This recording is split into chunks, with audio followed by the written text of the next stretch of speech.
wrapped around his ribs. I crouched next to him and put my hand on his back. Killian lifted his head, his eyes meeting mine for a split second, long enough for me to see his busted lip and the bruise already forming beneath his right eye. He swept his tongue over his lip, catching the blood before it dripped onto the moss-green carpet. "You should have told him it was my fault," I said. "It makes no difference." Killian was right. It didn't matter if we were good or bad. On nights like this, the end result was always the same. "I'll be right back." "Wait a little longer," he said, wincing as he got to his feet, weaving a little. I grabbed his arm to steady him and helped him over to the bottom bunk. Then I tipped to our bedroom door, put my ear against it and listened. Downstairs, I could hear the TV, an announcer's voice talking about the bad things going on in the world. I eased the door open and checked the hallway. It was safe. Safe. I almost laughed out loud at that thought.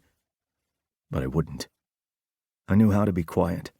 So quiet as I crept down the hallway, avoiding the squeaky floorboards that might give me away. It had been months since Seamus had done this, but the routine was the same.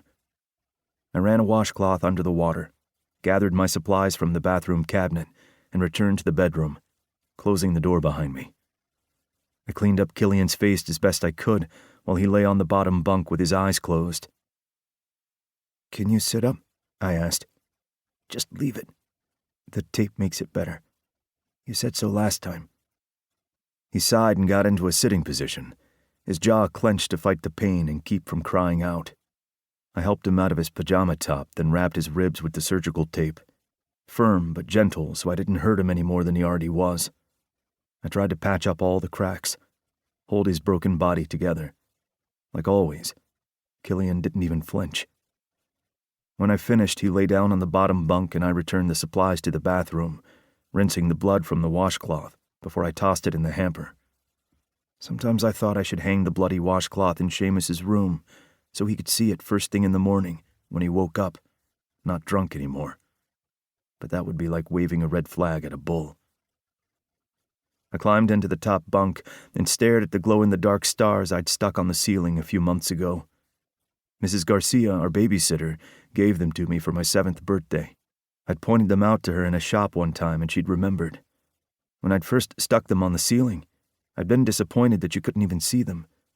Turned out that stars needed darkness to shine.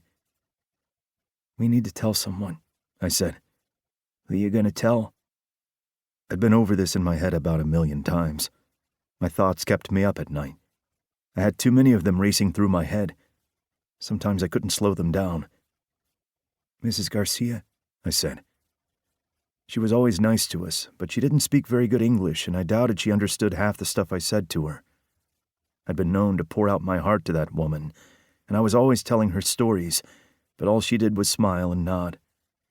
She loved all the pictures I drew for her, though, and always called them más bonita, which sounded like a good thing. She gave us hugs, and sometimes I wished I could just stay wrapped up in those hugs forever.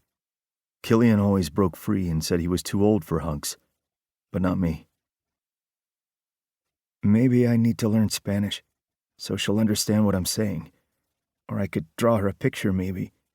Or how about we tell Father Mc... We're not telling anyone," Killian said. "But maybe they can help us, get us out of here." "Nobody will believe us."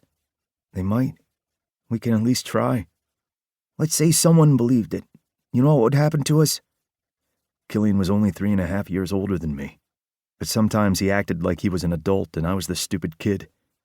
"What?" "Foster care." "That's okay. I'll do whatever it takes to help you," I said, even though I wasn't too sure what foster care was. But the word care gave me hope. "It's got to be better than this." "It's not," Killian said, as if he knew exactly what foster care was like. That was Killian, though. He knew a lot of things that most kids didn't, so maybe he did know. "Do you want to be separated?" "We're brothers. They'll keep us together. Just promise me you'll keep your mouth shut, okay? Keep it between us. Nobody needs to know what goes on in our house." I hated this. I hated the secrets and lies. I hated hiding in the closet like a big fat baby. I hated that there was nothing I could do to help Killian.